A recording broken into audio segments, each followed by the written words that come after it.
Welcome to the Goliath season. In this series, we are talking about the seasons of life. Today, I want to talk to you about the season which very few people like to be in, yet it arrives.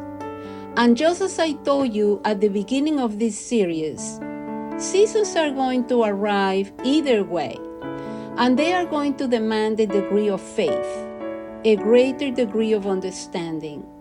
It is important to know that we are not going to be alone in each season. God is going to be there. Yet, what it is most important is to be able to tune our ears so we can hear God's voice in order to know and understand what is it that we need to do in each season. How are we going to confront it, and in which manner we will see God's glory manifested to obtain a definite victory and enable us to confront the next one. All seasons are temporary, but of course, you must learn that it depends on us how long we will last in a determined season. Everybody remembers the history of the people of Israel, who lasted 40 years going around in the desert.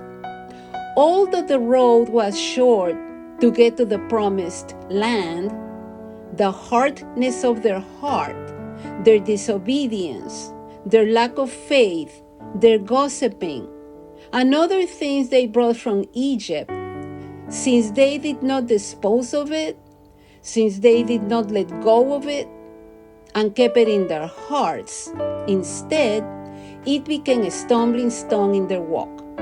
And after walking for 3 weeks, while they could have arrived quickly to the promised land, they ended up walking 40 years. It is not that God had determined for that season to last 40 years. The people turned 3 weeks into a season of 40 years. So, I want to ask you before continuing, how long do you think you will last in this season? The time has been marked by the Lord, but it is up to you how much are you willing to listen. How willing are you to be worked on, molded by God, and be guided by Him so the purpose that He has for you within the season you are in be fulfilled. And one of them is the season of the giant, Goliath's season. The one I have given it this name because it is the season where we are going to be confronted.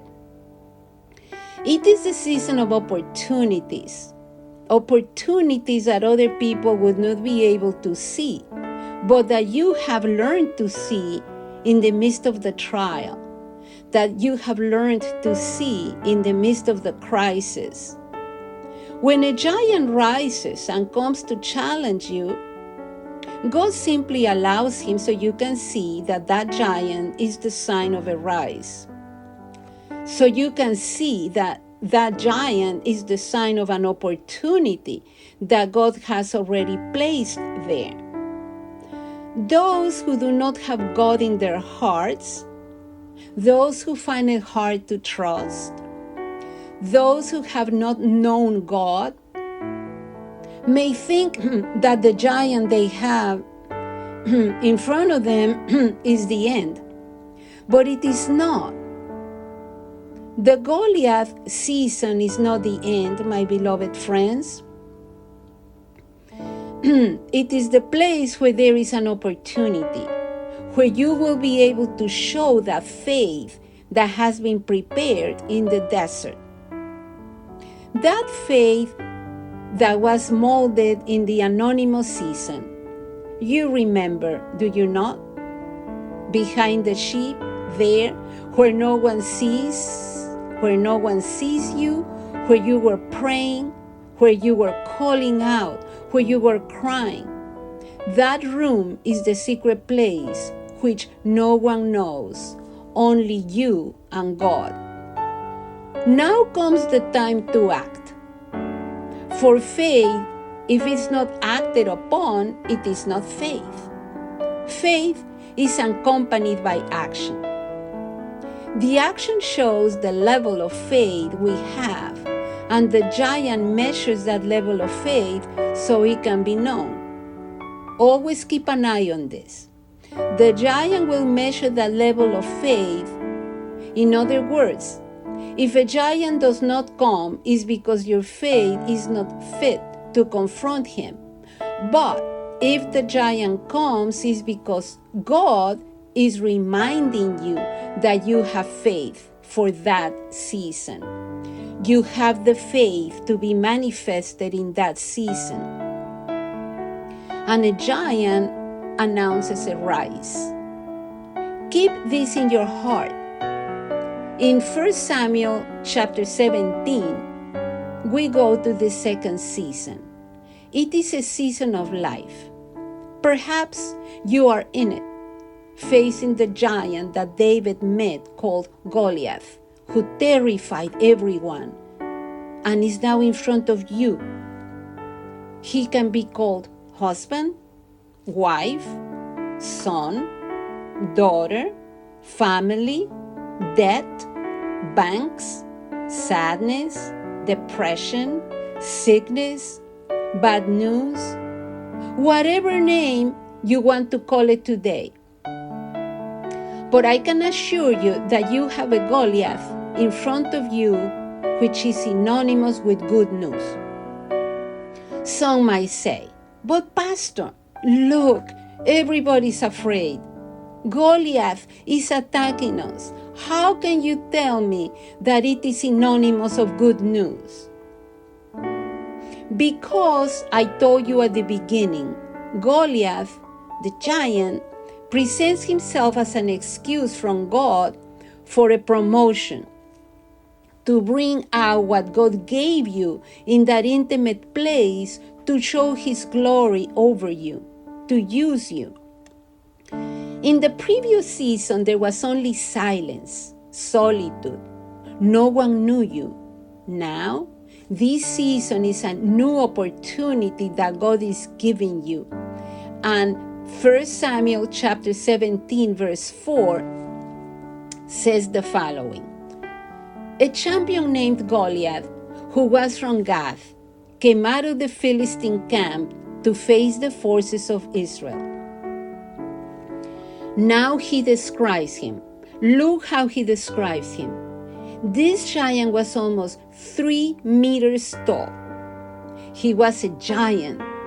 And then, when Goliath comes out of the Philistine camp to challenge Israel, verse 8 says, Goliath stood and shouted mockingly to the ranks of Israel, "Why do you come out and line up for battle? Am I not a Philistine champion, while you are nothing more than the servants of Saul? Choose a man and have him come down to me and fight me." And Goliath started calling out conditions and said, "If he's able to fight and kill me, we will become your subjects. But if I overcome him and kill him, you will become our subjects and serve us. This day I defy the armies of Israel. Give me a man and let us fight each other." When Saul and the Israelites listened to him, they were terrified and profoundly disturbed. If Goliath shows up and tries to show himself as he is to embarrass you, he uses the strategy of his words to terrorize you. Part of his strategy is to place fear in your life. So, if you are living a situation right now, he makes you feel like you are between a sword and a wall, or like you have no hope, or like you do not have the experience to cope with these moments that are being presented. And he even comes with requirements. He even lays the cards on the table and proposes. But listen to me well. What Goliath was proposing was the same thing that was going to happen. He, with his words, was signing his own sentence because Goliath was seeing what was in front of his eyes. He smelled the fear that Israel had because all of Israel was hiding. So, if you hide and do not remain firm, trusting in the Lord, the enemy is going to think that you fled. And he's going to turn against you and try to terrify you with his words. But there is an expression that says, a dog that barks, do not bite. And in part, when the enemy tries to terrorize you, is because he knows that if you trust in whom you had believed, and you know you are a child of God, who is a powerful giant standing in front of you to protect you, he, the enemy, will fall. Therefore, his strategy is to have you cornered, but it is up to you to believe and get up or remain there. So, every day Goliath challenged them, and with each challenge, they were terrified. So fear would become part of their life, of their daily life. I imagine that they were hiding and did not know how everything was going to end. But David's moment arrived. David comes looking for his brothers who are in the battle. Well, they are really hiding. They are not in the battle. They are hiding, and he's bringing them food. When David arrives, Goliath is talking. And this is what it is big. David begins to hear that Goliath was challenging Israel. And David asks himself, who is this uncircumcised Philistine that he should defy the armies of the living God? David's brothers sent him back home again. Go home, because we know you. Go home, so you will not do something foolish. But David asked, what is the reward for the one who kills the giant? Of course, there was a reward. Hence, David began to evaluate. I imagine he gave himself some space and began to remember. During my anonymous season, nobody knew what I did. Only God and I know how many bears and how many lions fell by my hand. Only God and I know that with my life, I defended my sheep. I never received a pat in the back. There was never recognition. But I do know something, that now is my opportunity. And this giant, which is going to be manifested in public, is what God gave me in private. This is big. Consequently, I always say that private training with God will assure you public promotion by God. David understood it, but the one who does not understand it runs away and decides to abandon the season. You can spend the season hiding, but remember that the time of confrontation will arrive again. Perhaps you spend some time there and you might want to move to another season. But remember that the giant remained there and something is pending there that you have to resolve. Why am I telling you this? I do not know. Only you know. What arguments or what pending situations have you left there? Did you run away?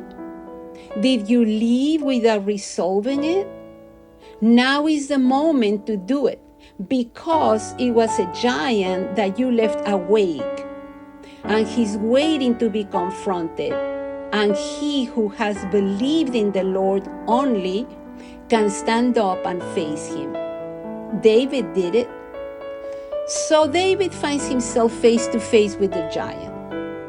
I am going directly to the specific moment of this season. Remain firm and confront the giant there. When the giant saw David, he thought very little of him. You can read the whole chapter 17 in 1 Samuel. He thought very little of David. He threatened him, thinking that he was going to terrorize him with his words and that he was going to make him flee. Nevertheless, in verse 45, David responded to the Philistine in this manner: "You come against me with sword and spear and javelin, but I come against you in the name of the Lord Almighty, the God of the armies of Israel, whom you have defied.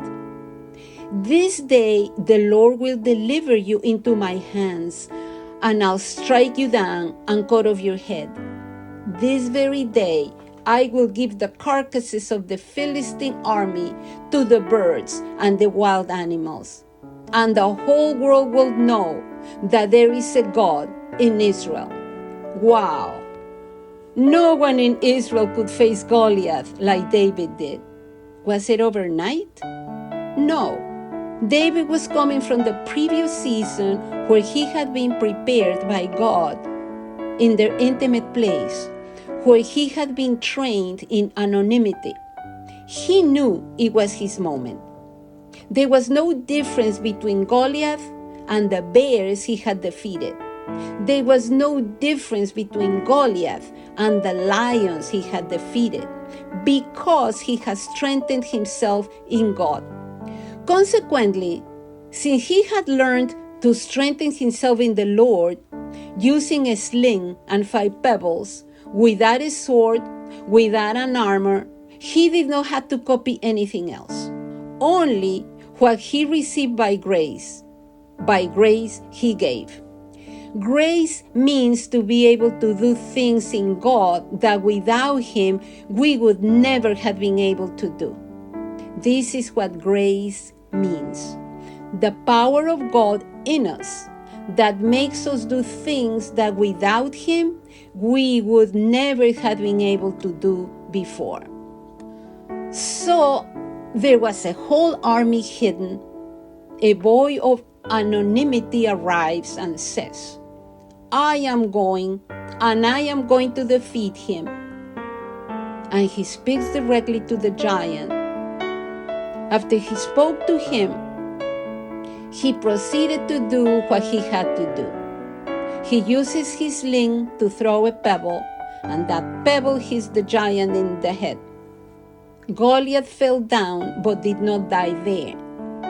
David did not start to celebrate victory and say, "The giant has fallen, the giant is dead." No, David took out his sword and cut his head off, because, my beloved friends, things must be done at the root. This is important.